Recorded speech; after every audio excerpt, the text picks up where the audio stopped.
Dude, I'm operating on so little sleep. Like, my folks' dog, Rosie, she's great. Love her to death. She's a great dog. She's adorable. Um, she's, you know, she listens, she's got like all that stuff down, but she is so needy, man. Like the second you stop petting her, she just starts like spazzing out, you know? Hell yeah. I Hell love her to yeah. death, but man, she's a lot. And she doesn't really like things on TV. She likes to bark at Oh, everything. Um well, that's fun. yeah, I've narrowed it down to a couple of things she doesn't like. She doesn't like cartoons. Um, Okay. People with mustaches, and Fun. sometimes minorities. Huh. Yeah, she's a oh, and other dogs. She barks at other dogs like crazy. Wonder what she's being taught at home.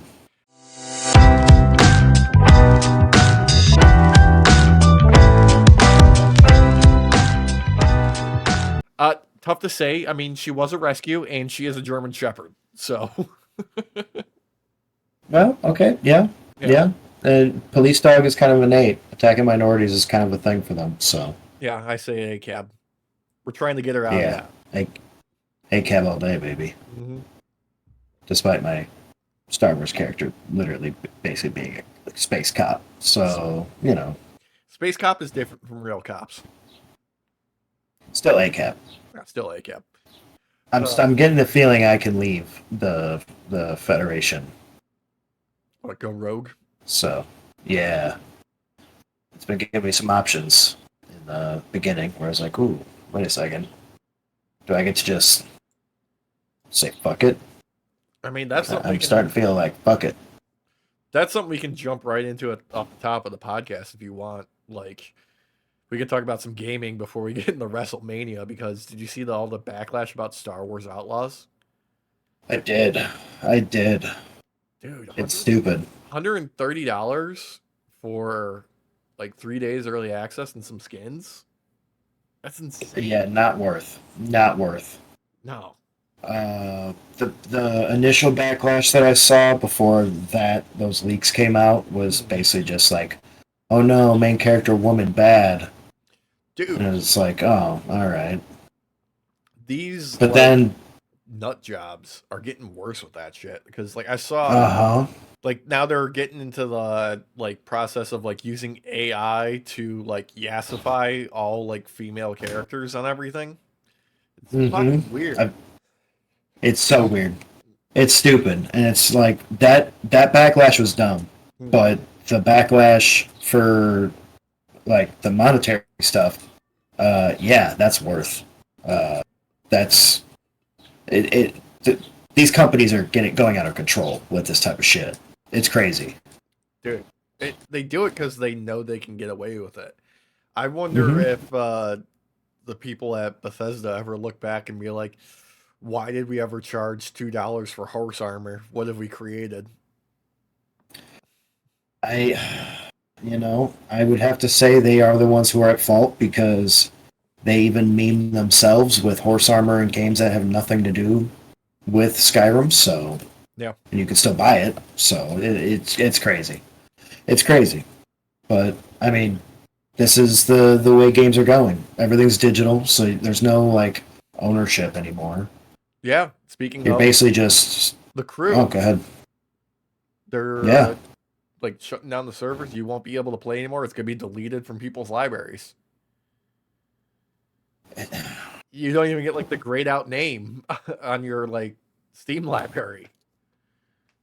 I feel like this was warned about uh, when the 360 started offering digital downloads. Hmm.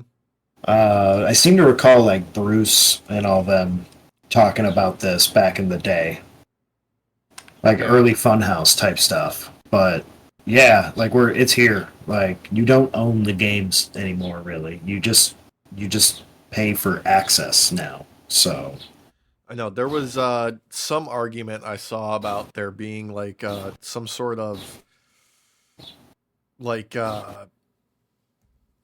there was a lawsuit or something that they're trying to levy against Ubisoft about it, like identifying games as a product. But I think that Mhm. gets kind of murky because it's not like there's like a physical good anymore. It's Right. I don't know. It's showing how again how behind government laws are with a lot of this stuff. I mean, it's basically crypto coins and shit like that, but in video games because it's all fucking worthless at the end of the day. Yeah, it's gonna be a bunch of fucking bored apes, circle jerking Yeah. around their, cryptocurrency, their bitcoins. Though, gotta say, if you have achievements, I will play it. So,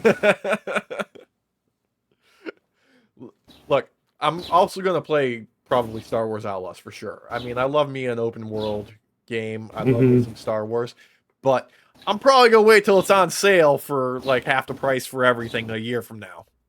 I feel like maybe we'll exhaust Old Republic first, Yeah, and then we'll jump into that. So, we have a ton of content to play with Old Republic right now, which is yeah. free. Which, You gotta put up with some bullshit, but it's free. yeah, I mean, yeah, there's tons of like, microtransactions laid throughout that game for cosmetics and like other crap, but it's how many years old now at this point, and they're offering it for Hmm. free for like so much. Go for it at that point. Fuck it. Keep it up. You know, I was looking on the Steam uh, shop, and there are so many MMOs that are free to play where you can still like buy subscriptions and stuff, or like sometimes you have to still buy DLC to, or like certain DLC. But there are so many that are free to play. Like we could play EverQuest right now for free if we wanted to. And that used to be like a $12, $13 a month subscription back when we were kids. Yeah. Back in like the dial-up days too, on top of that, when you had to pay per minute of internet access. Uh huh. Dude. Yeah, dude. So, but now they're all free, but instead they just like heavily monetize everything. Like you want to play this specific class and race, well, you got to pay for it. Look, you know what?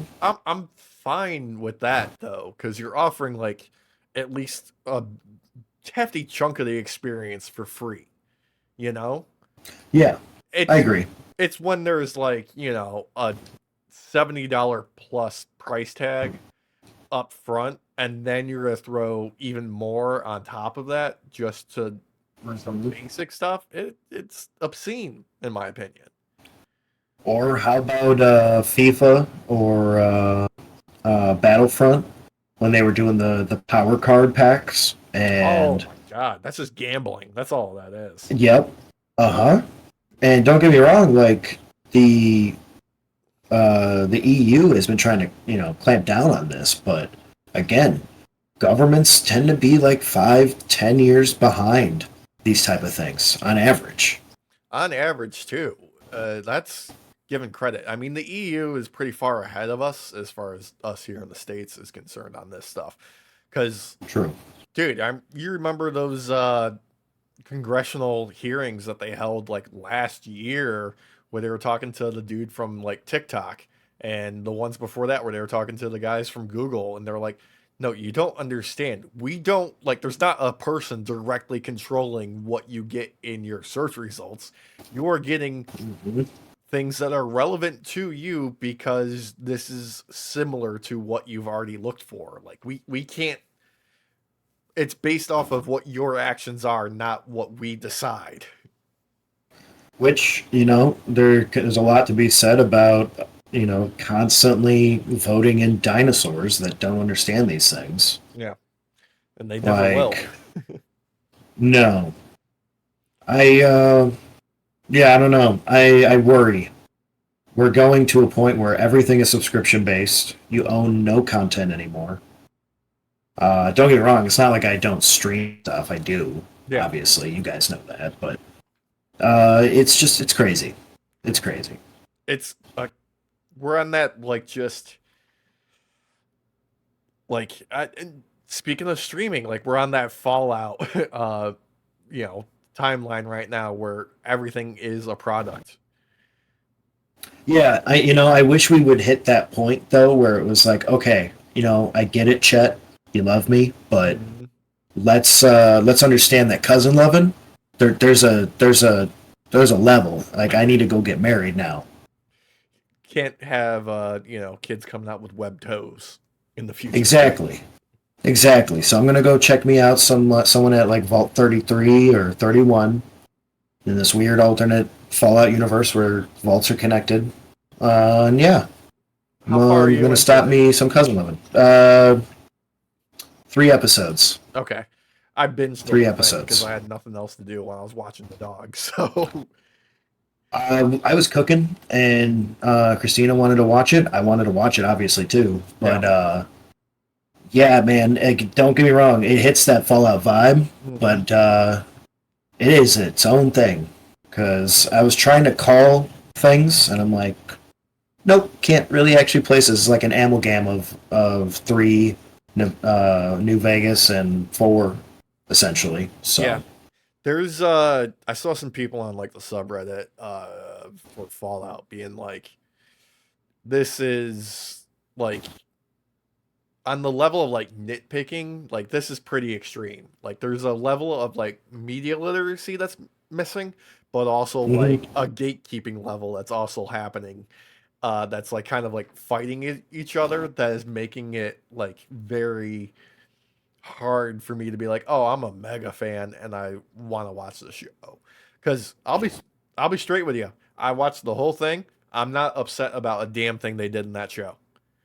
So yeah, I'm 3 episodes in. I'm not upset at all whatsoever. I think it hits that weird vibe you need to hit with Fallout. Yeah. I'm glad that they're not doing any of the storylines that have already been done in the games because, other than four, like the whole point is being the faceless character that you fill the role of, and it'd be kind of weird to try and just put a person in that position.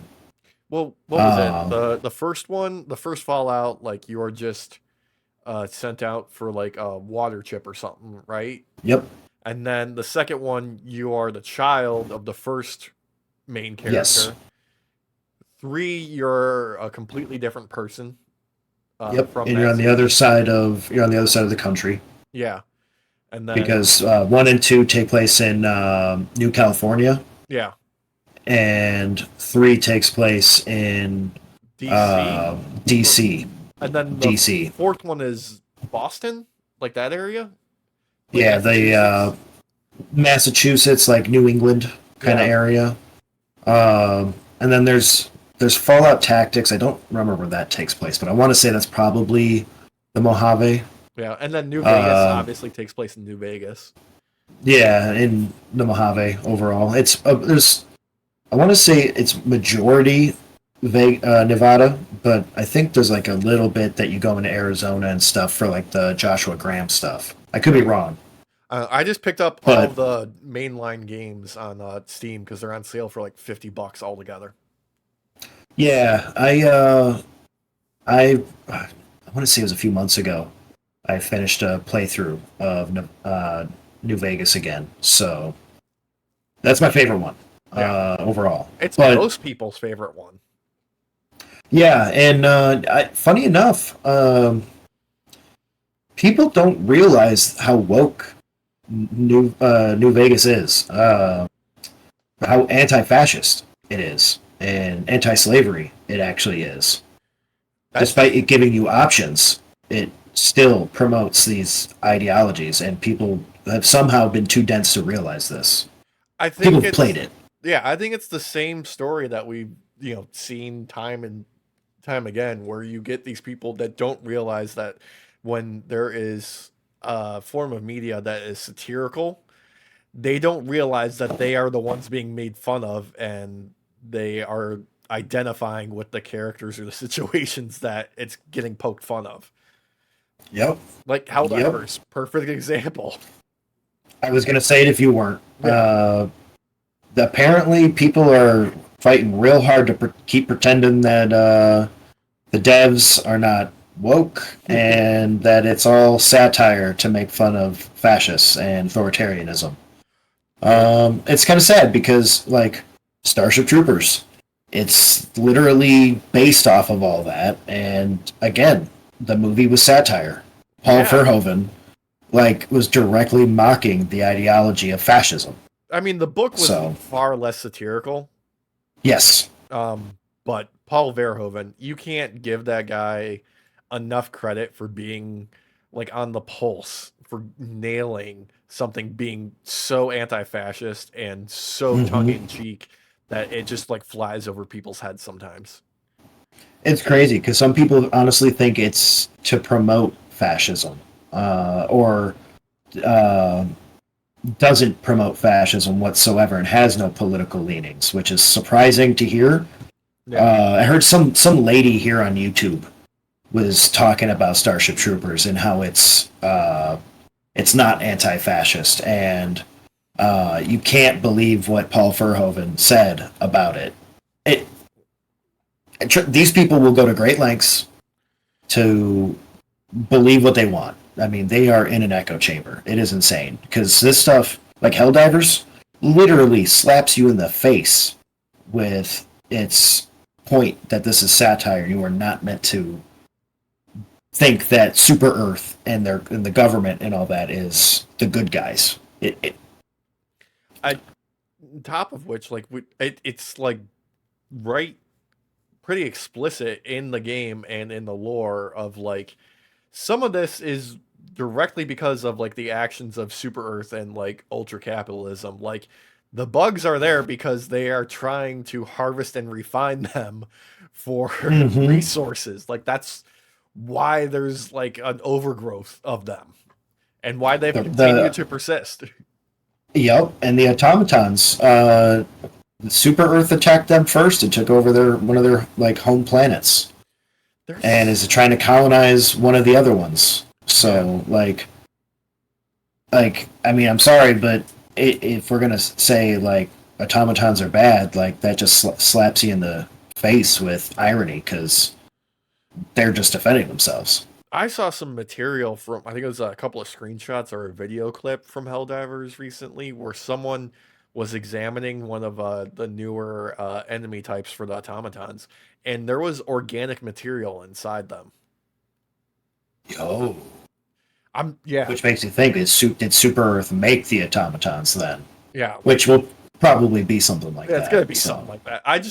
I love like their sort of tactic right now of not really announcing things that are gonna happen in the game, but more or less just like it you see something appear, it starts to spread online a little bit, and then like, you know, either the president over at Arrowhead or somebody else at the dev team is just like, no, I don't know what you're talking about. That's some communist propaganda or some shit. So good. Yeah. So good. Uh, But like if we're gonna say something should have been the sequel to something else, Helldivers 2 should have totally been the sequel to Starship Troopers. oh, dude. I even more so, it should have been the sequel to ODST. Oh yeah. Yeah, that too. Yeah. Yep. Good call. Damn. It just hits all the right Man. buttons for me, dude. It really does. It honestly it does. It also Earth Defense Force. It hits that for me as well. Yeah. No, my problem with Um, Earth Defense Force is it's so grindy and like it always seems like whenever there's a new EDF out, there's also a new Monster Hunter out, and I'm like, I want to play Monster Hunter more. yeah, I I don't know, man. There's just something about the wackiness of killing an ant while it's like crawling up a building and Yeah. having it just go like stiff and just kind of wobble off to the side a It's got that million miles. it's got that jank physics that you kind of love, right? Yeah. Oh man, or like some of the newer ones where like you get like flying suits and stuff and you just Mhm. feel so overpowered, but you kill yourself because you don't know how to land. Yeah. Me. Me. Allegedly. Oh yeah. I mean, we haven't recorded any of that. We should probably play some Earth Defense Force at some point, just for a laugh. Oh yeah, no, those games are a blast. I'm totally down to do some of that. Um, There's a ton of games we gotta get to still. There's so much. My backlog I'm is I'm ridiculous right now. I'm obsessed with content warning still, man. Like we need to play more of that. Oh yeah, no, content warning is 100% sure gonna happen real soon. We still gotta do some Lethal Company with mods. Yep, yep. I I still want to keep going in Project Zomboid. Really enjoying us playing that right now. Like I know we were talking about this like off recording, Mm, but like I want to do like competition type stuff, and yeah. one of the kind of things that's filtering in my mind right now is like scavenger hunts and stuff like that in Zomboid. Ooh, that'd be fun. Especially considering Yeah. just how, like, with the mods, like, how dense of a roster there is of items that are available to us. hmm Making it real hard to find certain things. And Mm. I don't know. Like I was thinking of doing like a modded one where it's having to find vanilla items, like certain vanilla items, which would be make it even harder to Dude, find. like, my first thought was to be like, okay, let's make something real fucking hard, but if you know where to look, you can find it, and just find, like, you need this specific volume of a skill book. Oh yeah. Oh yeah. Yeah. And have everything or like do like a free for all kind of thing where everything's worth so many points, Ooh. Yeah, like a bingo. and whoever has the most points at the end wins. Dude. But yeah, man, like it's unfortunate because like we're talking about games for the most part that are already out. Uh, there's not a lot to look forward to so far this year. That I'm there might be some sleepers that we don't know about that'll be popping, but yeah, yeah. I'm trying to think of like something that I'm actually like excited for that's on the hmm horizon, and I'm coming up with a lot of nothing. Did you see that report, like, was it a week or two ago, about how like the top 10 like most played games is like stuff that's 4 years or older right now? Yep. Yes. I think some of like two or three of them are 10 plus. Yeah, It's insane, but I get it though. Like we're playing Project Zomboid. Project Zomboid's old technically. technically, but it's also Um, like it's still updated to this day. It's still oh like yeah, it's supported. Like that's kind of what I think but most it's people are into right now is just like, okay, they want to play a game that works and mhm. has like enough to do where there's not like a feeling of like, oh, I've got to wait for like the next season pass to roll out before I can play anything on this because I've already done everything, you know? Oh yeah, or at the very least, they embrace modders Yeah. and in such a way like with the guys over at is it Indie Stone that makes Project Zomboid. Mhm. They embrace the modders heavily because a lot of the updates and stuff have come from the inspiration of mods. Yeah. Um, farm animals and wildlife and all that that'll be coming out at some point maybe this year. Build 42. That'll have wildlife.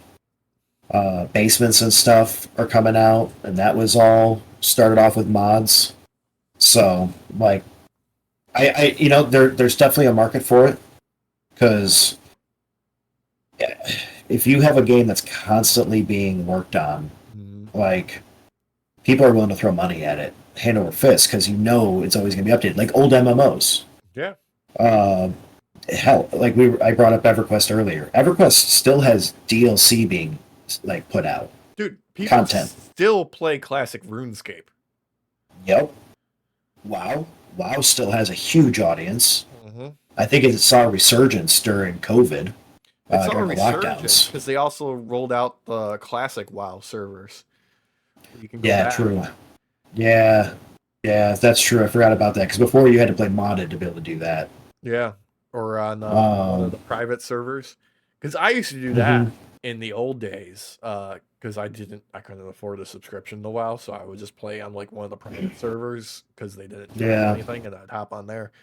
But now that we're talking about it, I do have one game that I know is coming out sometime relatively soon that I'm actually excited for. It's a Okay. new Prince of Persia by the team from Dead Cells. Oh, okay. You know Yeah, what? I can get behind that because freaking Dead Cells, man, that's addicting. So yeah. Like I have that's played a awesome. fuck ton of Dead Cells in that game. I still haven't beat like the was it the fifth boss uh Oh cell? yeah, I still haven't beat yeah. it on 5 BC. I haven't. I uh I might have beaten that one. I want to say I did. Um, oh gosh, on just regular on my Xbox, I want to say I put in like 1,000 hours on Dead Cells. Dude, it's so easy to do. For a It's so game easy. that like is just got like a ton of depth. Like that's one of those games where I really was like I was addicted to Dead Cells for a while there. I was just like, okay, just one more run. Just one more run. I can do Yep. it. You know? It hit that Binding of Isaac itch for me because like Binding of Isaac is a game that I played. I want to say for like 6 years straight. Yeah. That was like the only No, game you were playing for a while. for a Ever. while, yeah. Like I originally I was watching Northern Line play it. I don't think he plays it anymore. You can let me know, audience, but I don't.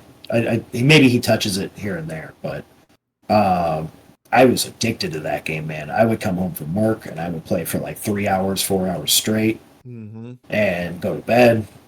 Dude, it was so good because it was like it hits that itch for me where it's all procedurally generated. Yeah. So you never feel like you're playing the exact same game twice. You know, now that we're sitting here talking about it and like you're getting kind of like the gears turning in my head, I think I have like the perfect game for us to do like a challenge mode between the three of us if we want. Um, it's a difficult game about climbing. It's from the people that made or the guy that made Getting Over It with Bennett Foddy. Oh yeah, I was gonna say Getting Over It, dude. Yeah. Love that game. Yeah. Love that game. We could do that. That would probably be a blast. It looks rage Heck inducing, yeah. obviously, but That's the point, though, man. yeah, that's the point. We can do like races. Hell yeah. We can just see who can last Audience the longest without just smashing their computer.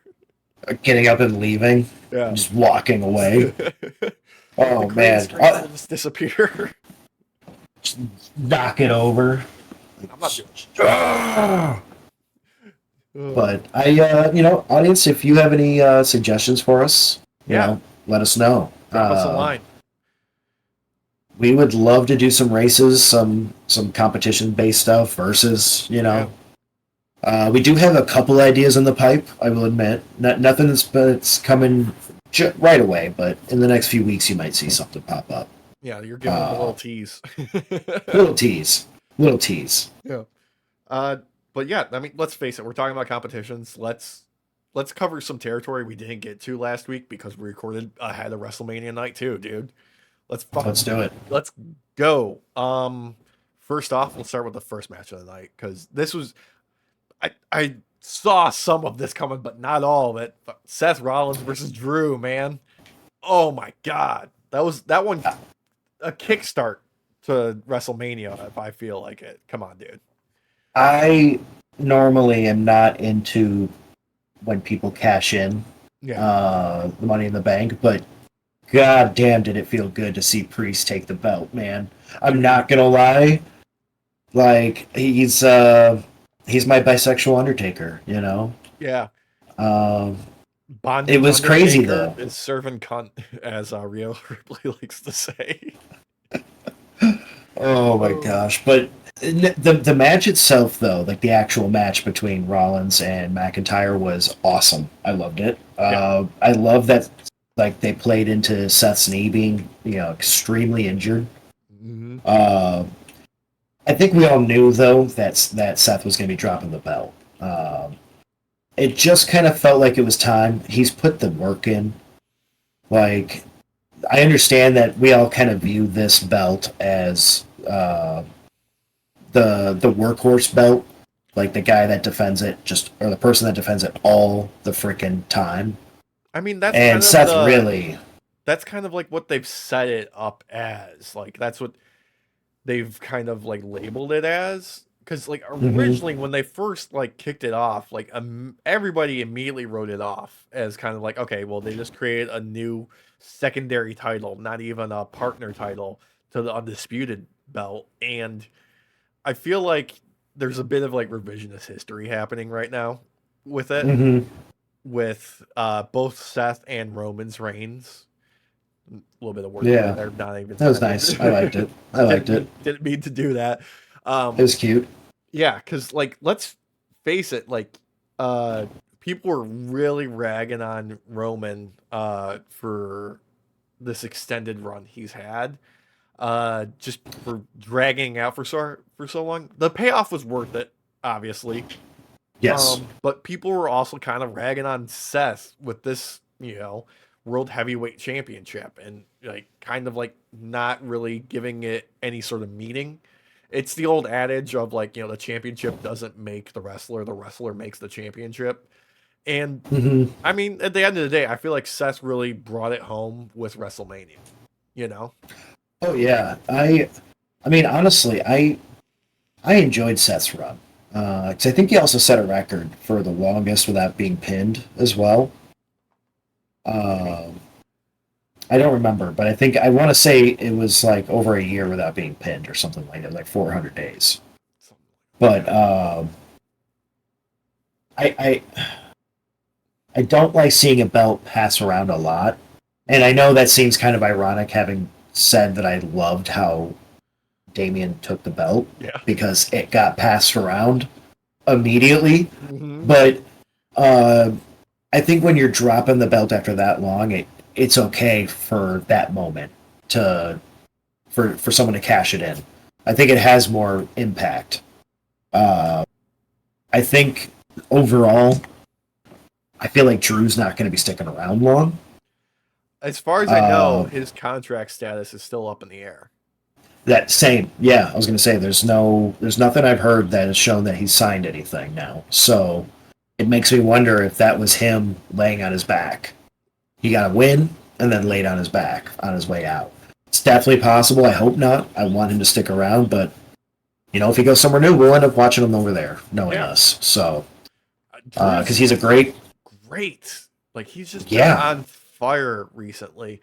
I feel bad because the dude had the like he tried to carry the company on his back during the pandemic, and Hmm. like they didn't do him justice. I feel like his reign really got screwed over because of that, and I feel bad for the Yeah. dude for that reason.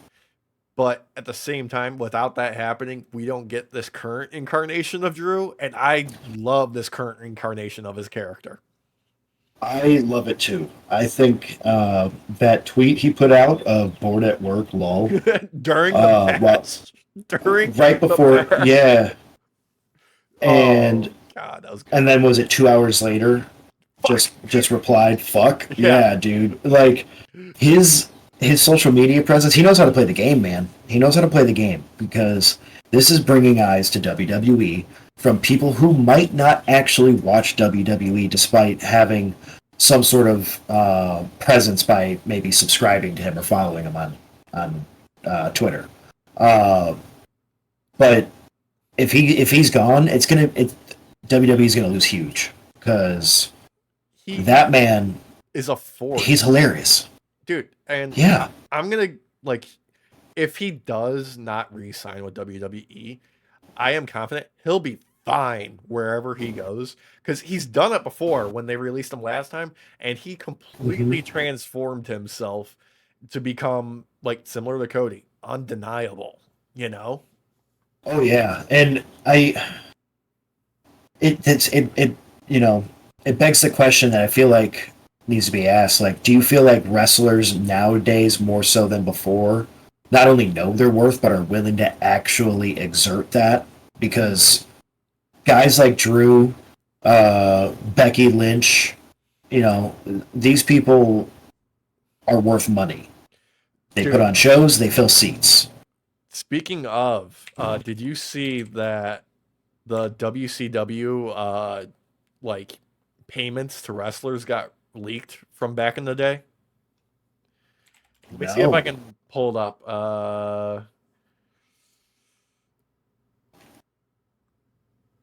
Uh, series of leaks. Wonder if this is. Yeah, this is from a lawsuit. This was. Let me see how old this is. This is from like 5 years ago. Okay. Okay. But like top of the list, most money making wrestler. I'm gonna give you. You got one chance on this. You're gonna get it. Who got the most money? Hogan. Yeah, Hogan. Hulk Hogan. Dude, Yeah. grand total from 96 to like mid 2000, 13 million. Okay, less than I was about to guess, because Yeah. I'm not going to lie to you. I was about to guess like 22 or 23. I mean, like, okay, 96, like 1.9 million. 97, half a million. Then 98, he gets a like 3.7 million. But he must have been in a movie around that time to be able to boost his worth or something. Dude, you want to talk about boosting worth? Number 2 on the list, Bill Goldberg, 96, $20,000. 99, 5.1 million. That makes sense, though. That Yep. makes sense. Because that was the height of it when, because right after, he was one of the few wrestlers that WWE brought over and didn't just shit can all over. Yeah, I think that was like just part of like his mystique, so to speak, of like what made him like he fit the mold of what Vince McMahon likes in wrestlers though. He likes big muscular dudes, you know? Who don't know safety. Yeah. I mean, Ultimate Warrior was one of his guys for a while there too. Exactly. Oh But God, that's crazy, though. dude, I was playing a little bit of 2K24 last week, doing Uh-huh. WrestleMania showcase mode, to hype myself up for, the show. And they Oh, of have me course. play one of Ultimate Warrior's matches, and I just remembered how terrible his finishers and his signatures are. Oh, my Like, God. I'm gonna bounce off the rope, come to a dead stop, and then do a splash on top of you in the middle of the ring. Not only that, but he was one of those no sellers that didn't do it in a way, at least in my opinion, that, especially looking back, was good. Because like Undertaker, technically in many ways, a no seller, depending on what's happening. That was part of the But character. but that was I was gonna say that's part of the gimmick though. Not so much. I mean, yes, for Ultimate Warrior, but in a shitty way. Because I remember he would like shake the ropes. I mean, Hogan's whole comeback maneuver, his whole sequence is just no selling offense and just shaking his head and shit. Exactly. But that's what made it work for him. Yeah, I was gonna say it's funny because like it definitely worked for me for Hogan, and I fucking hate that guy nowadays. But like, I wonder if it's some internal bias from me knowing him doing that and then seeing a shittier version from Ultimate Warrior. And just knowing that Ultimate Warrior really had no like wrestling aptitude. It was just None, being carried in every match, basically. basically. Yes, and he was a shitty human being. On top of it. Yeah, and he was horrible to the other wrestlers. Dude. Like, but those are people that have exerted their worth that are evil as fuck. But now people like Cody Rhodes, who know their worth. We've seen the payoff. Yeah. He is now the champ.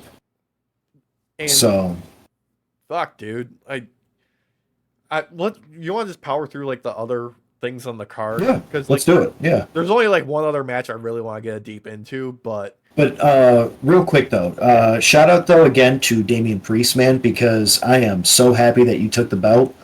I am proud of you, brother. Like, dude, that was awesome. And he looked great with it on Raw after WrestleMania. Yeah. Like coming out in that suit and just oh, dude, I'm so jealous. I want that red suit, man. I couldn't pull it off, but like, dude, he looks so good. Dude. Oh. But yeah, let's go ahead and let's power through these though. Okay, Io Sky versus Bayley. Bayley pulls the win. Yep. I think that was a super fun match. I was a little confused with Bayley's entrance. Like, it looked good, except for like the dudes carrying her out. just barehanded. One of them was Cody. I'm fairly certain one of those was Cody Rhodes. Those were, covered in yeah. tattoo. So, well, because like when they bent over, I thought I saw his neck tattoo. I'll have to go back and rewatch it. But I know that those were wrestlers though, for certain, yeah, for because sure. they just were like, "Hey guys, are you willing to just help bring me in?" And they're like, "Hell yeah!" Yeah, Because like I would be willing. I'd be like, "Fuck yeah, let's do it." hell yeah. But she gave me Jasmine vibes. I know they were going Egyptian, but she gave me like Battle Jasmine. Like Battle if Jasmine was the one to go like Jafar, that's how she would have dressed. Okay, I kind of follow you on that one. Yeah, that makes sense. Yeah, the only thing that was weird about it was like the guys carrying out, because like usually they have like I've seen they've done it like in other WrestleManias, like there's a throne or they're being like carried on like something in particular, but them just like barehanding her out there seemed a little like weird to me.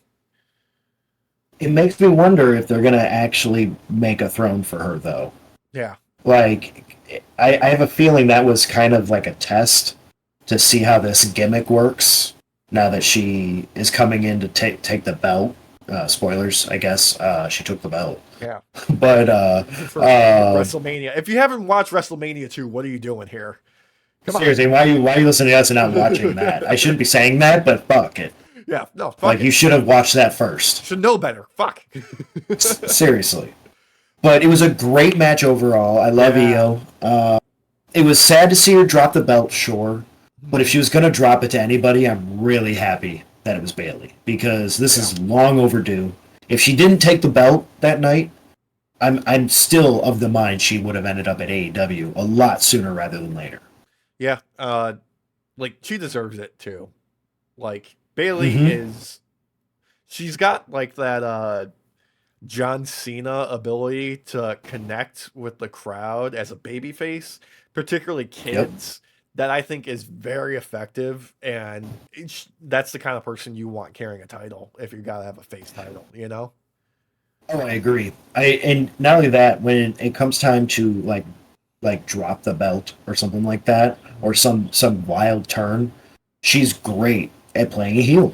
Yeah. Like there's nothing wrong with her becoming, a champ that's a heel over time, but she is someone who could do it easily. Dude, her banter with Michael Cole is some of the best stuff they had going during the pandemic.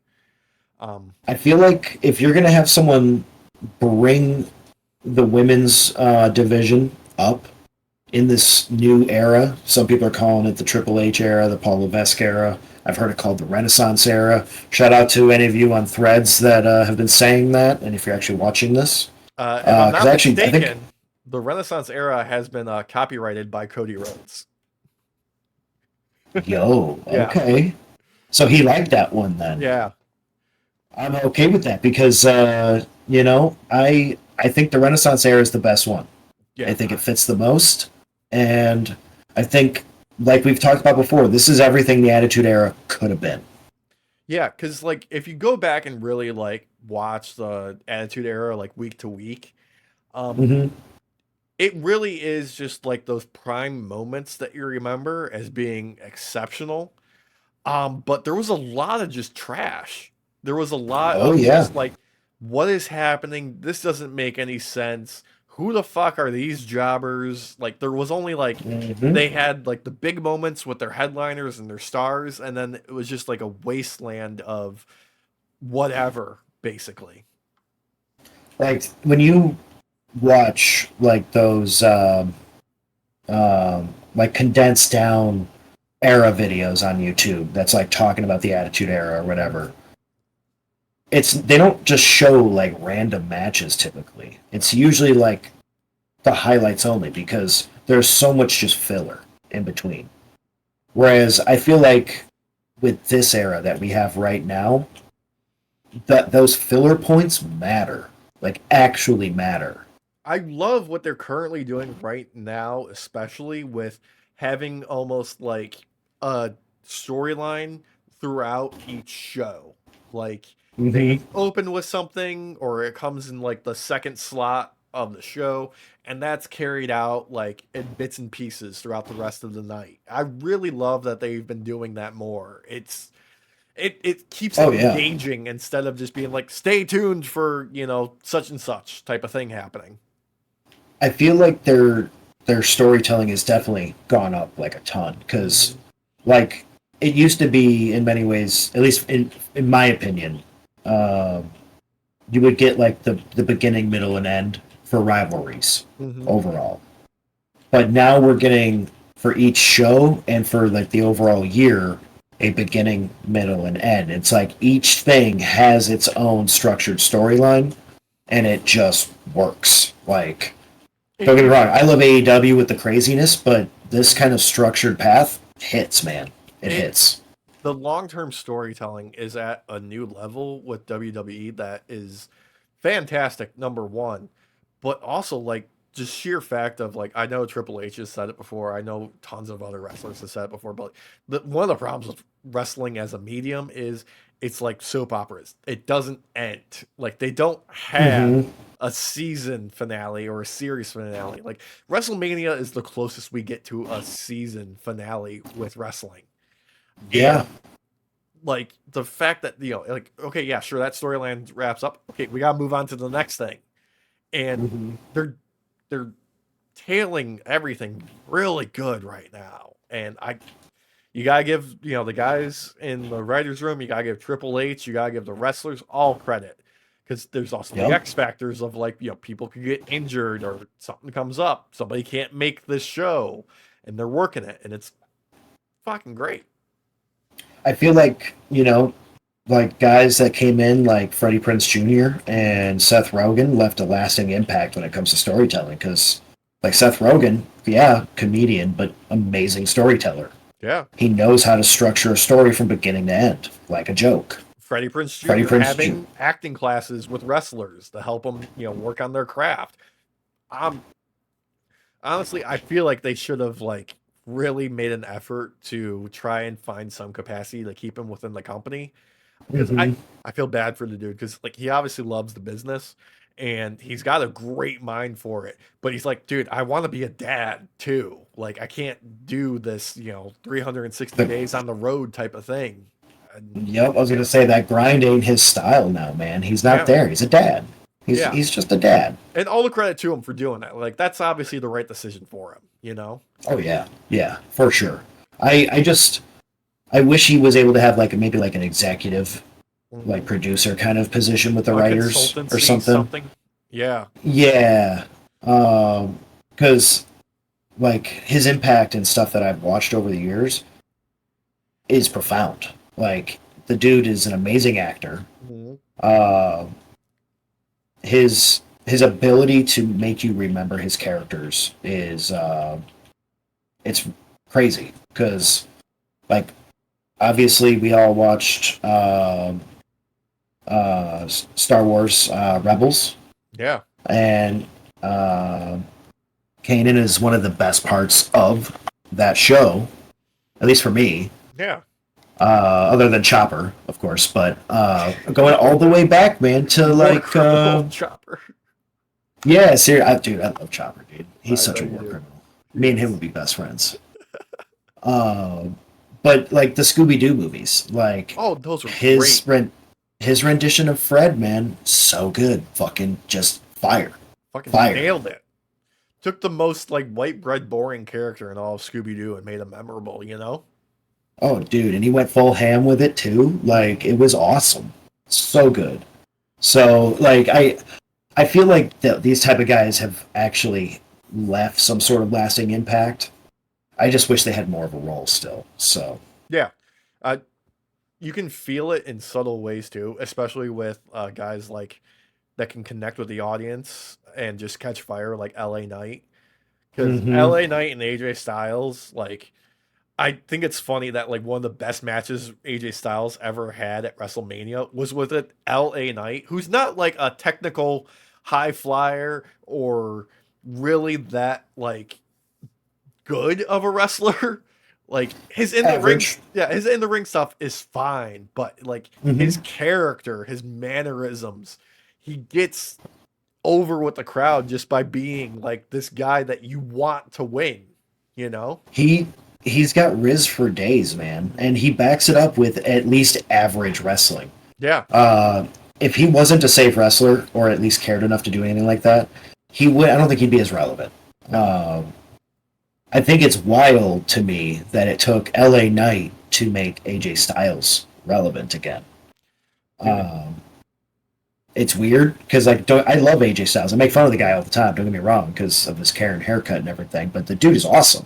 Yeah. And like, why did it take LA Knight for him to be relevant again? Like you're sitting on gold here.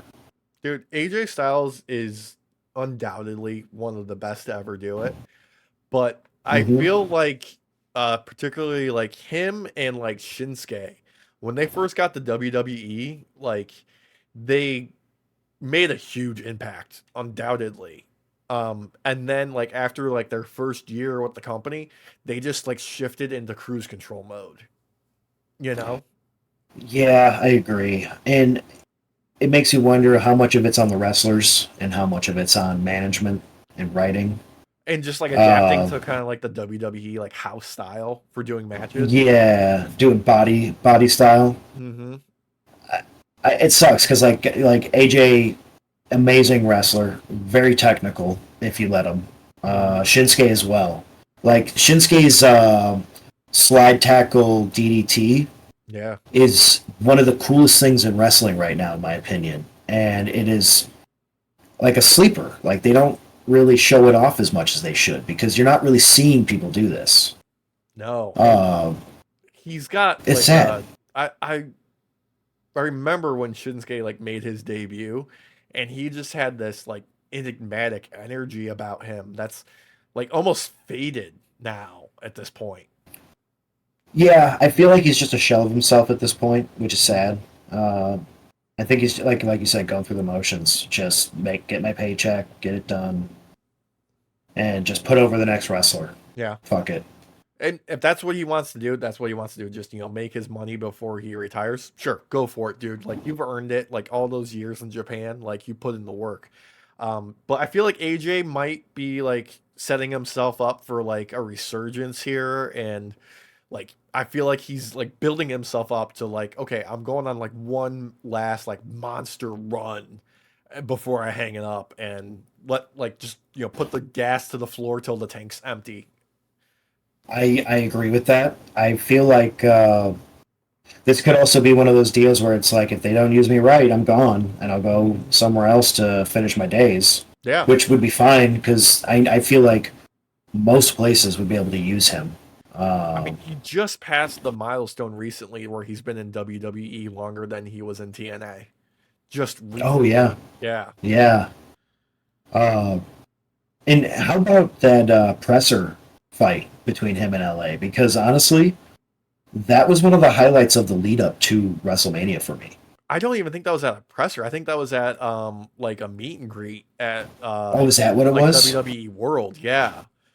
Either way, that setup, that payoff is the whole reason I think that the AJ Styles LA Knight match was one of the other 5-star matches of night 2, personally.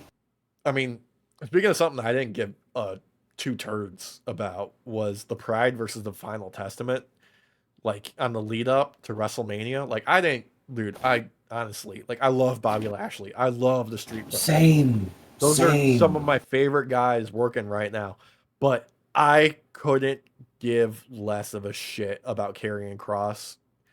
And yeah. I'm sorry, like the rest of the is like, Authors of Pain, like they're pretty fucking cool, but they're boring as shit, They're this era's Raiders guys. What are they from the 90s that like had spiked hair and wore the football the guys that were rip-offs of the Road Warriors.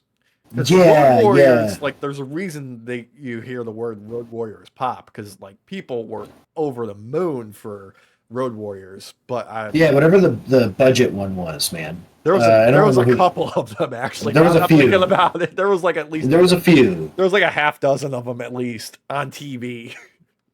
I don't know, man. It reminds me of um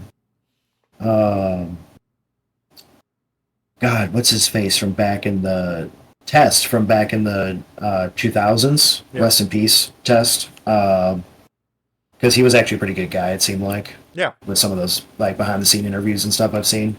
Uh, but like one of those like just boring. Like Yeah. they didn't know how to use, and it's sad because I don't know if we should blame the wrestlers on this personally No. because like Street Profits, I fucking love them, Oh, and fuck yeah. I feel like it's WWE's fault at the end of the day for not knowing how to use them and market them because they hit that niche for me of African American wrestlers of like the style and everything is not like that Vince McMahon kind of racist like feeling like we got with Booker T back in the day and stuff. Nothing against Booker T, obviously, because you know he didn't have much choice in any of that. But like, I don't know, man. It was a shitty match.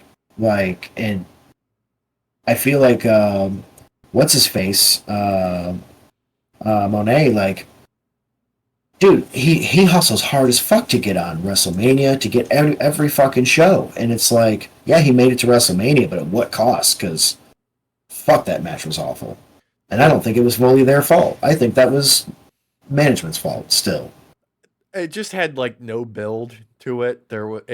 It's one of those things where that was a match to get more people a WrestleMania payday, Bubba Ray Mm-hmm. Dudley included.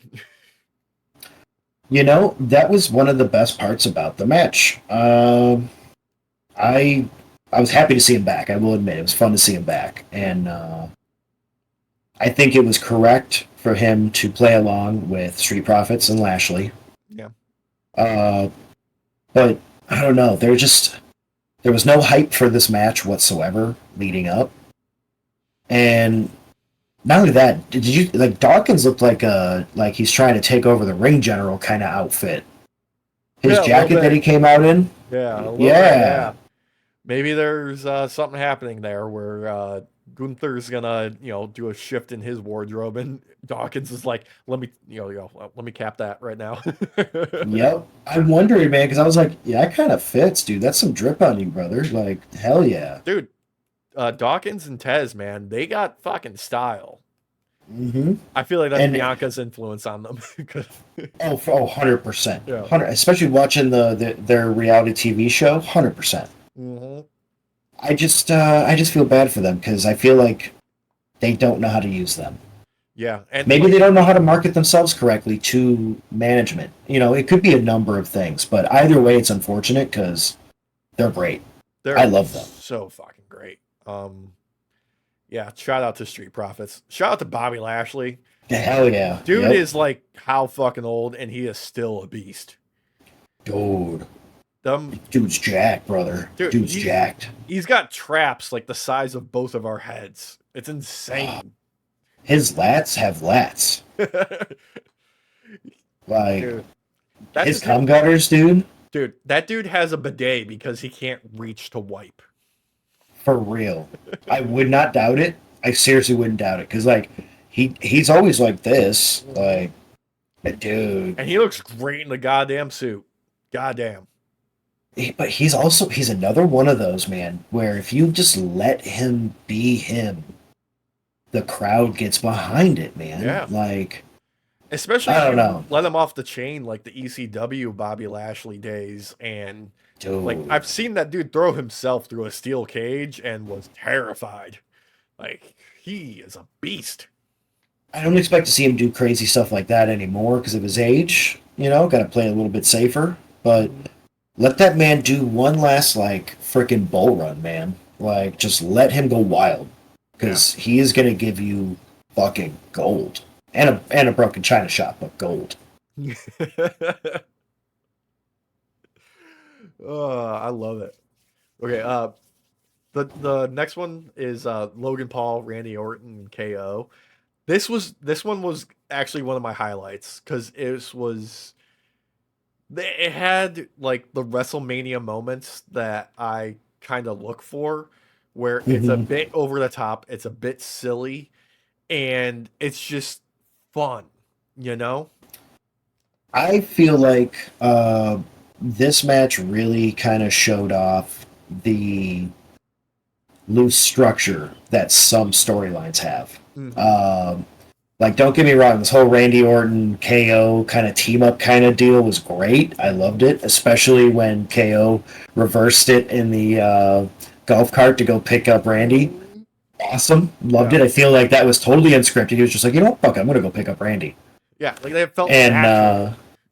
yeah, and not only that, like where most people were following like a kind of like a color scheme and stuff going on Hmm. throughout, it felt like KO was the only one to actually rep like ECW colors. Yeah, he was. Uh, I didn't see any other color scheme from anyone that would make give me a like the idea of ECW, but like for him, it was like, oh shit, hell yeah. Yeah, like everybody else Uh, is kind of rocking like Philly standard colors of like Eagles, you know? exactly. Go Birds. Uh, I like that, it wasn't a full alliance between KO and Randy. I think that would have ruined the match had No, there been a full alliance. because like let's like both of those characters like throughout their years are basically like, yeah, we're kind of assholes. Yep. I gotta say though, I feel like Logan winning is proof that they want him to languish on that belt to Mhm. just keep pulling in prime money. I mean, yeah. The one thing that really fucking took me out of it though was I Show Speed being the guy in the Prime bottle.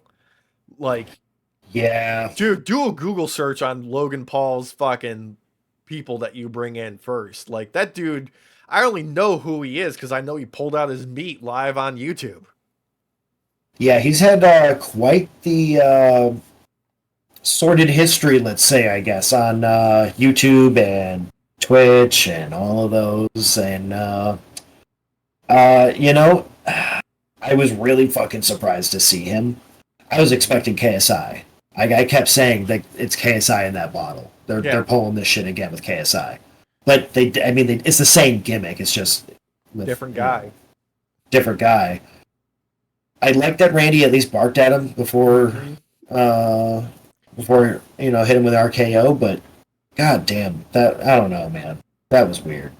That was super weird for me. Like I know like the internet both never forgets and also has a short-term memory.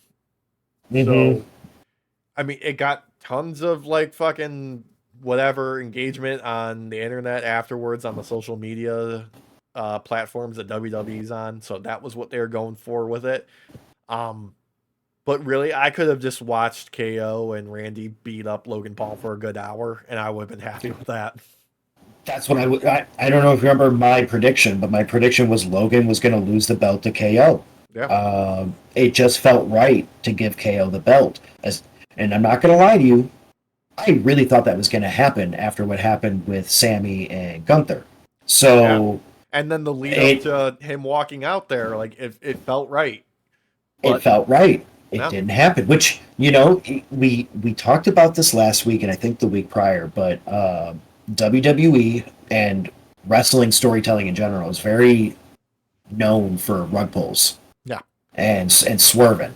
Especially Swerve, during the swerve, especially during the Vince reign, both yes, McMahon and Russo, like those yes, those two loved subverting expectations in the worst ways. yeah.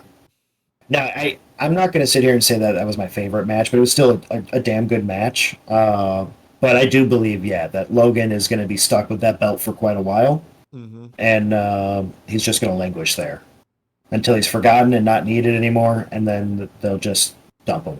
Yeah. At the same time, though, I gotta say, God fucking damn it, nothing is more infuriating than Logan Paul actually being a decent wrestler. Yeah, that pisses me off. I'm not going to lie. I want to hate him so much, Oh, I but do. he's a good wrestler and he's playing a good heel. Like he's made for this business. Why does he have to be such a piece of shit in real life? You know? Yep.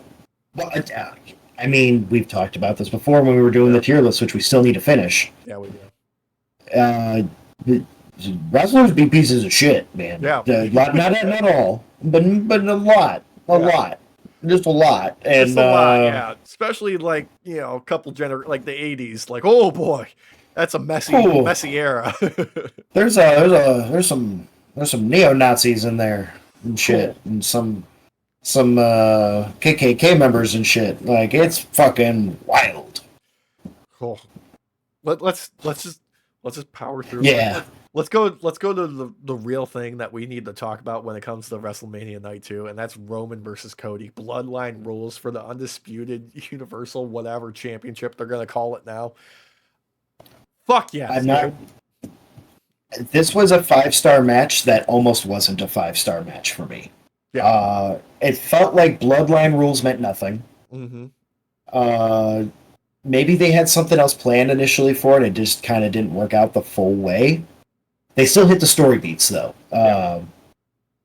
I think that the most talked about part of it, funnily enough, is actually Roman Reigns and his inability to forget the past. Because that's what cost him the match. He decided to take a chair swipe at Shield member Seth freaking Rollins, wearing his Shield gear, which was awesome. Dude, Loved it. He looked badass. Everybody seen, thought that Dean Ambrose was coming back, apparently, which people of thought course not. Yeah, come on. We should talk about Mox later though, before we wrap up. Dude, Too. yeah. But I've seen the What a footage match. from alternate angles of Seth trying to make his entrance in his Shield gear, and him still selling the effects of both his match with Drew and the night before, which allowed Roman to get in position to hit him with right as soon as he got through the ropes. Oh my god. When they showed that angle where everybody's helping him stand up before he goes and shakes Cody's hand, perfect. Just perfect. God damn, is it sad to lose a title holder like him, man? Because from what I saw, he's going to be taking a break for a while. Yeah. He wants to recuperate, hang out with family and stuff, which means that Derek might have to take a drive to Iowa and see if I can meet him at his wrestling school and get an interview with him, because that would be awesome. Dude, Seth rules. Apparently he wants to rest his legit knee, like now that WrestleMania is over, and like that is back. Yeah, dude, go do that, for real. Please. Which apparently Becky's taking some time off too, which makes me wonder if she actually re-signed. So I still haven't heard anything about her either. And from the word on the street, it's both of them are taking a break. So I mean, they deserve it. They've done phenomenal work this past year. And actually, another name I saw that is also apparently up for their contract is Natalya. I saw that too. Yeah, which was surprising because she's on fire right now. Like her name is just everywhere. So I know it'd be stupid to get rid of her. I know, or let her go. Yeah, she is one of those like women in the division that is just like she's the foundation almost. Like everybody knows her backstage. She's insanely well regarded in the locker room. She does training on the side for people that are, not on TV right now because they're recovering or they're training somebody up new. Like she's known like outside of like what they do and like community outreach. Like she does a lot for WWE. And like I honestly, if she's not at least going to be on screen, they need to resign her as at least a producer because like her husband TJ does fantastic work as a producer for a lot of these women's matches. I think if they don't, you will see AEW scoop her up immediately.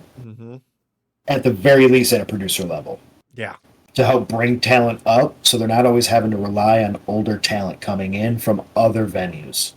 And like the sheer fact that she didn't quit when they gave her that farting gimmick for those like almost I felt like a goddamn year that they had her run with that.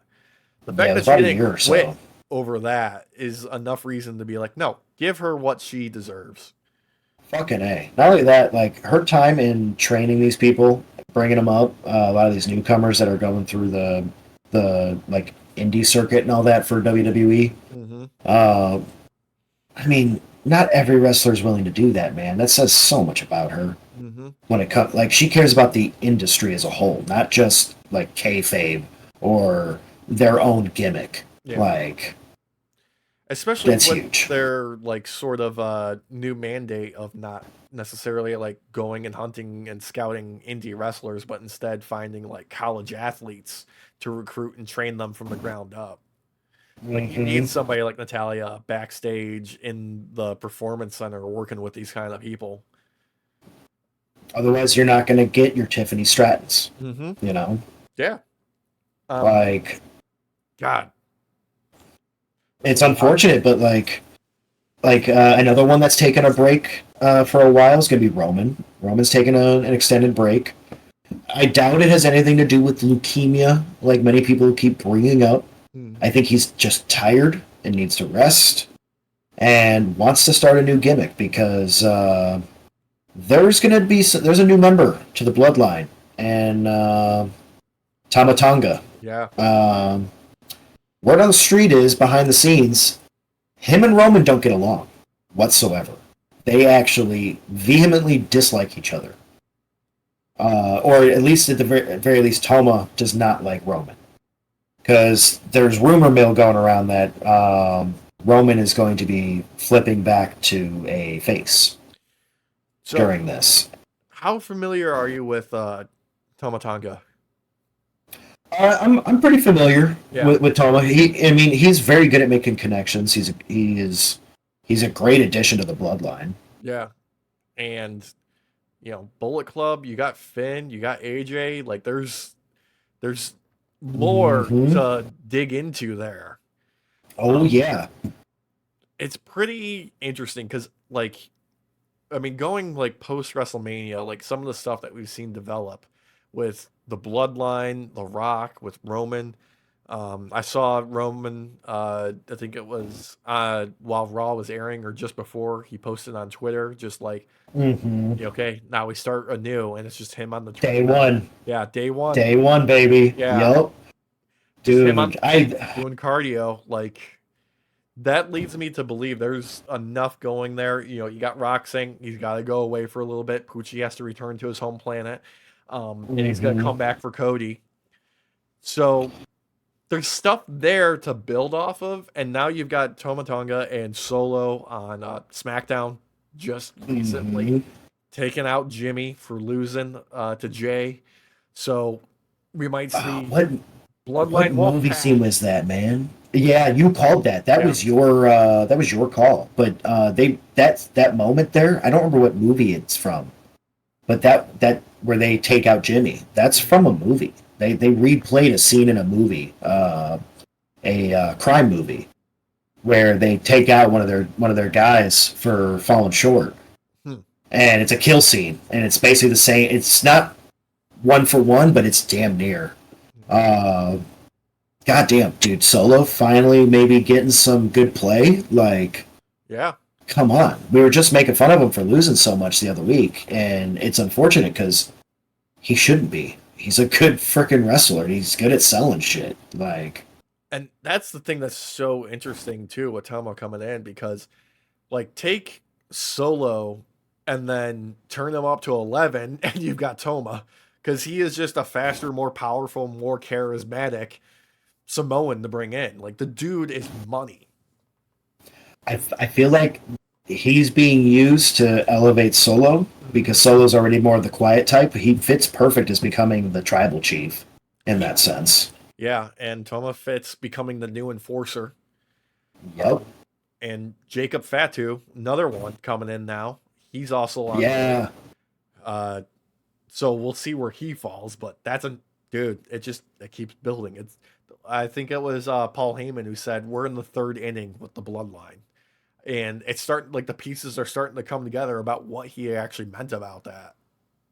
I feel like we're going to be seeing some clashes with Judgment Day more often because Judgment Day is now, even though yes they don't have tag team belts, the fact that they took the heavyweight belt means that they are just a force to be reckoned with still. I feel like having the bloodline split especially with how things have kind of been falling together right now, is the best approach. I feel like we are going to get the Wolfpack kind of split, NWO type stuff. I think it's worth it though. Theory crafting on my end, I feel like Roman's going to apologize to Jimmy, and they're going to do some sort of trifecta together. I don't know, man. I'm excited because as crazy as it is to see Roman fall, the fact that one of the biggest things we're still talking about is Roman says a lot. Yeah. It just says a lot. I think, I was very skeptical WrestleMania 39 about not strapping up Cody at that moment and them dragging it out another year. But to see them stick this landing with the overall story, with Cody, with Roman, with the bloodline, with the build that they got to do, I honestly have to, eat my own words here. I'm eating crow. Like, it's a buffet of crow. I am completely wrong. They nailed it, dude. They did. I think it still hits in the idea of like that Avengers kind of storyline still, and what I was thinking. Didn't. I think they did it better than what I theory crafted. Yeah. Honestly.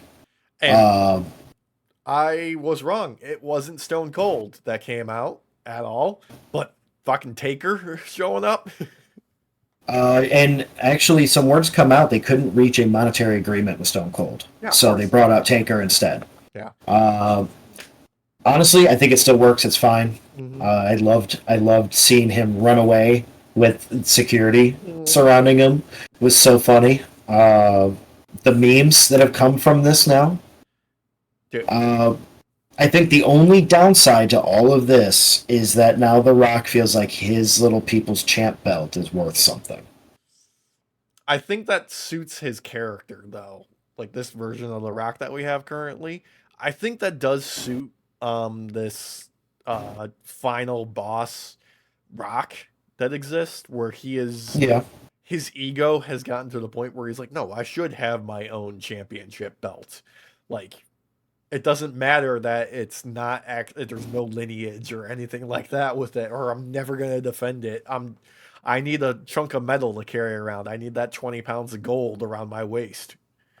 I feel like Cody's gonna take it from him, because Cody is the people's champ right now. That's basically what his title really is already. Yeah. So it's just a unification of the two belts again. And I'm very curious about what he said to Cody at the Raw after WrestleMania. Like when he said, "You broke my heart, don't do it again," or whatever. I'm paraphrasing here. Like I want to. Okay, I know it's gonna be a while before we hear anything further on that because he's gotta go. Probably film like 2 more movies before he's back at WWE. True. I want to see where that goes. You got me hooked. They set the bait. I'm in. I feel like having him scurry off is kind of weird, though. I will admit, I'm not a fan of that. I feel like that they should just continue what they've been doing. I get, he's got other engagements and stuff. I understand that, like, outside of the wrestling storylines. Yeah. But, I don't know. It feels a little hollow to me. I feel like what they should really do is pull some WWE style magic and have like Rock film like stuff off site and like have him like video conferencing in during shows to fuck with people. Like I would love that. Yeah. I think that would be a nice like band-aid to kind of like keep the momentum going with his character and keep him involved in storylines and keep that final boss mentality of being like, no, I'm the guy in charge. Like at the end of the day, you answer to me type of thing. Yeah. I agree with that. I think that would be a good call. I think it would really sell the whole like better version of Mr. McMahon type as well. Especially for this era of social media and everything. Like he could very easily not even have to cut a promo to be put onto Raw. They could just be put onto Twitter or something or YouTube, and then they'll talk about it at Raw. Yeah, and maybe show clips or something. Yeah. I'm looking forward to this era as Cody as champ because Uh, he said if he could have his way, he'll bring back the Eagle belt, which makes me excited. That winged I'm eagle hoping he gets his way, man. ooh, yeah. Also, I love the callback to his wife on his first SmackDown appearance after winning. Just be like, who said it was open mic night, bitch? Yep. Yep. uh, God, man, seeing her come into the ring and share that moment, man, yeah, it was worth it. It made this whole year worth it of waiting. it really did. Um, Um, God, that was such a good ending, and I feel like we're in that era now where he's already started cutting like super babyface style promos, mhm. like like Captain America, like sitting down, being like, "So you got detention." So, what do you guys want to talk about? It just it just fits, and I love it. I'm ready for this era.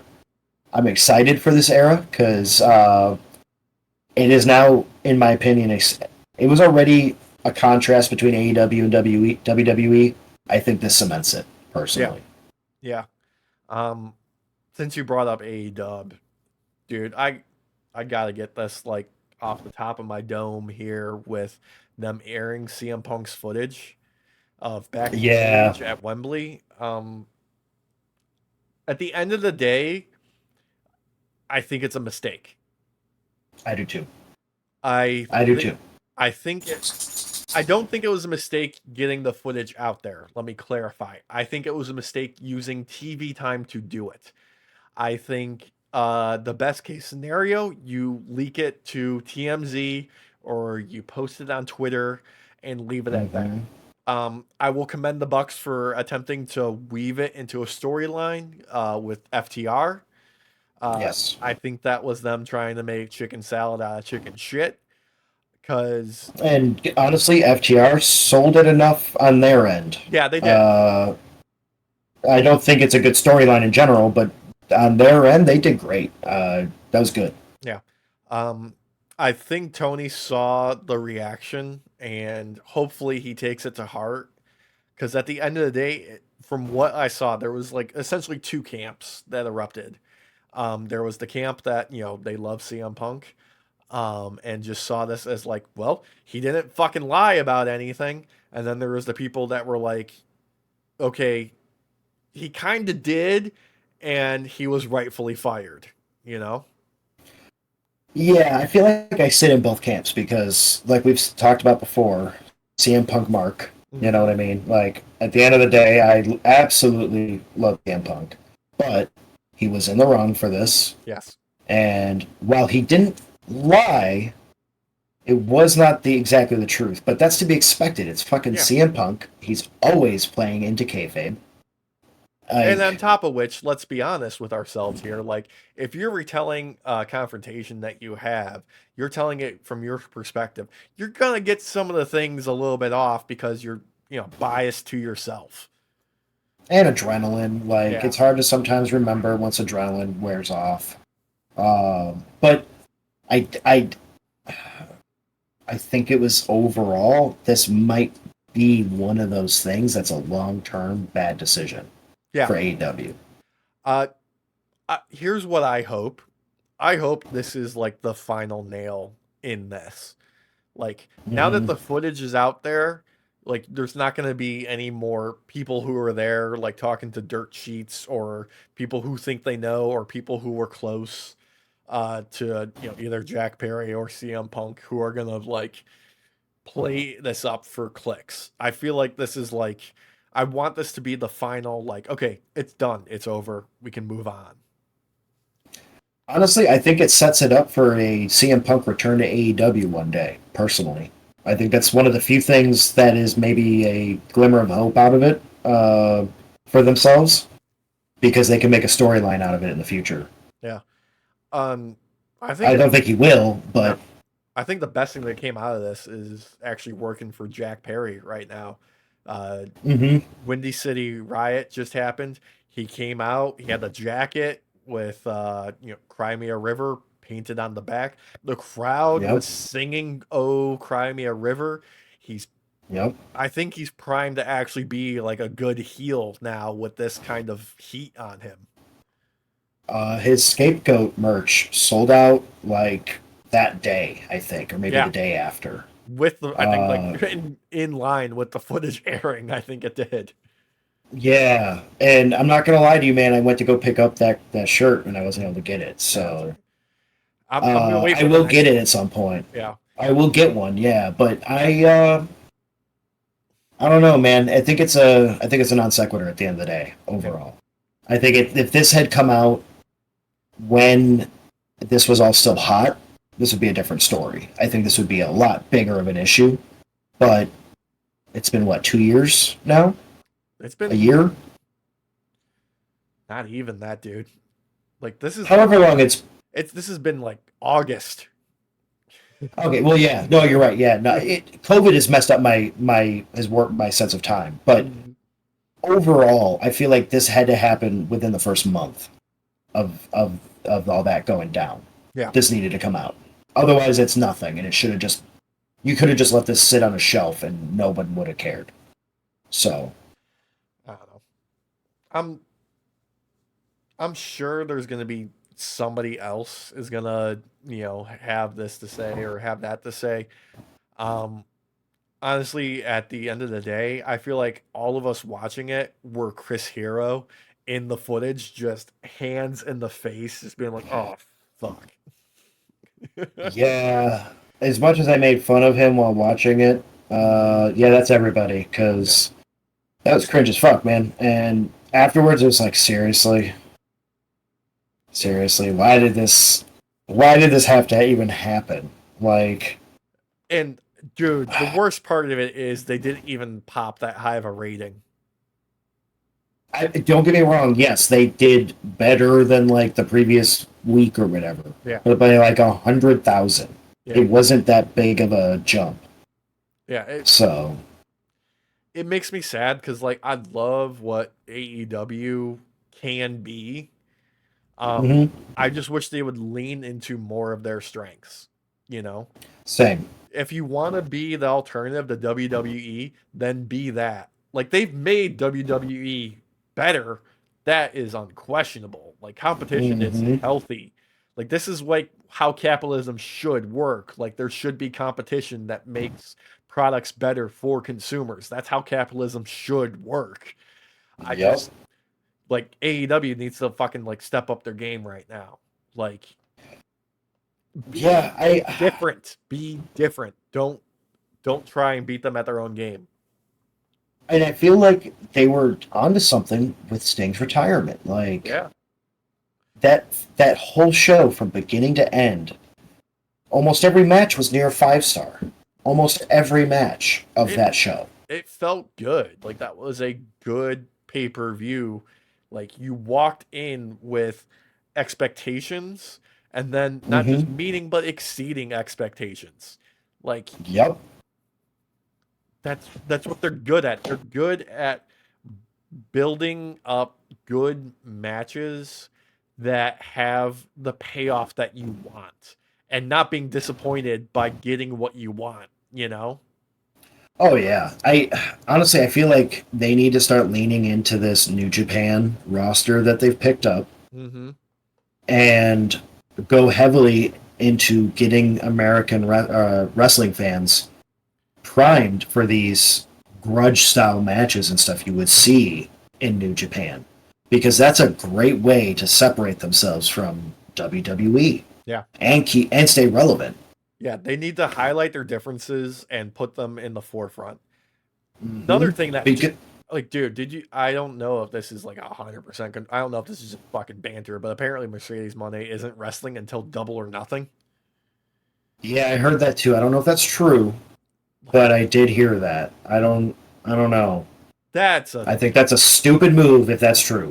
that's a terrible move. Like, why would you debut her so early then? Uh-huh. Yeah. Like with Jade Cargill, Mm-hmm. they did it right. WWE did it right. You Yeah. debut her like a week or two before and say, hey, here she is. Mm-hmm. Like, she basically just says, "Here I am," and then you let her wrestle and let her dominate. That's what they needed to do with Mercedes. Like, I don't know, man. It's a little weird, but maybe there's some sort of storyline to this that we're not seeing yet. Maybe Maybe. it might pay off in the end. We'll see. Um, I just don't think so, personally.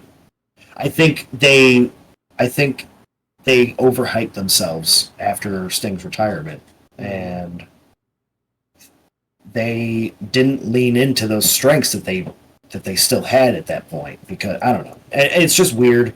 Because like you have Okada mhm. with you, uh, you have Osprey, you have uh, uh, God, I can't remember his name right now.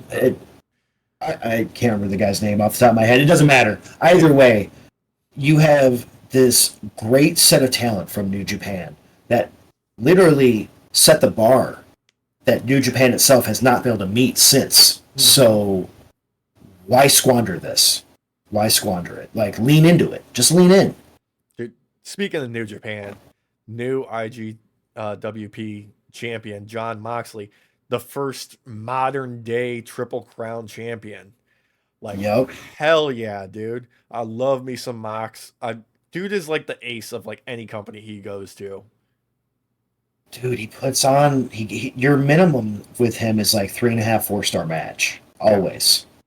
Always. And I mean, during his time in AEW and all that, we've seen how he's able to elevate the brand Yeah. just on his own. Just He on his own. he's a guy you can build a company around because he's the kind of guy that can connect with people and make them want to run through a fucking wall because he's got that just way of carrying himself, that way of talking to people, that way of just putting his like heart on his sleeve and showing you how much he cares makes you believe he can do anything. Yeah, I think it would be too on the nose, but I'm still going to say it anyways. He puts his blood, sweat, and tears Yeah, into wrestling.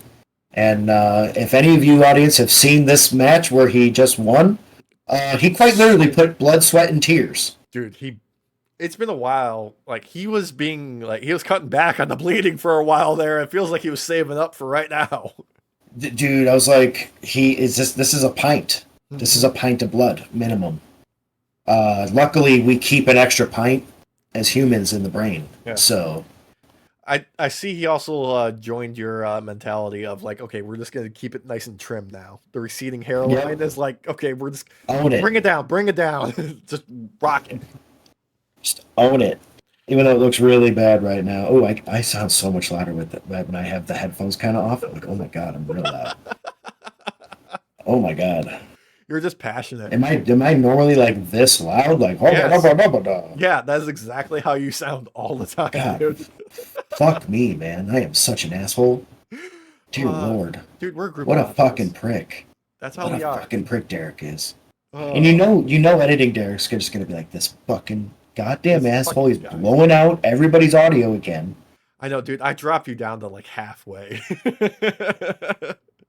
I'm doing everything I can because like it's so hard in post production and stuff to equalize audio sometimes. Like you have to do it before. Yeah. Because like assholes like me who can blow audio out like without even trying, like I feel like this is like a problem that Achievement Hunter had for the first couple of years before they found a mic that worked for Gavin, where he stopped blowing it out. Oh, dude, Gavin blew out every mic that they ever had, and there was nothing they could do to stop it because he had just like when he screams, he hits a pitch that is inaudible to human ears, but mics can still pick it up. It's like, oh! Yeah. God. But I'm really loud. I'm a loud human being, Yeah. and it's I don't know how y'all deal with me. Like I was telling Christina the other day, I was listening to one of our edits, or one of our recordings while I was editing, and I was like, you had said to me, maybe they just needed you to shut up, and I was like, that's like impossible for me to do. Like it's impossible. Like I don't. That'd be so bad. And I was telling her, I was like, listening to that that video while I was editing it made me realize I am 100% like Deadpool, but not funny. Like I Look, can't stop talking. look, okay. You need to give yourself a little bit of credit because, like, Deadpool is funny depending on who's writing him. that is Okay, that is a fair point. character wholly dependent on who is writing him. Like essentially, like if there's Deadpool, Hmm. I'm his feet that can't be drawn. I'm that Oh, bad. oh, That's me. with the extra pouches, Rob Liefeld Exactly. style. Yeah. Yeah. Oh, But I realize like I don't shut up. I just don't. It's real hard for me to. And apparently I'm also really loud because I wearing headphones, I'm just going off of how I hear myself in my head, not here. I look at the audio levels and stuff, don't get me wrong, but yeah. uh mid sentence pulling off the headphones, that was a shocker. That was a shocker. I don't know how my neighbors don't fucking hear me. You got good insulation. That's what how. And they're elderly, so they're harder of hearing. That too. Yeah. That too. I do have like 12 inches of insulation that I have sprayed up there. So, yeah. God. On that note, dude, here's the way to get you to shut up. Let's wrap up the podcast. Let's Perfect. Yeah, let's give a thank you to everyone for joining us. Thank you for spending your night off with us. Remember, we're on all the social medias at Night Off Pod. Link in the descriptions for the merch store, other stuff.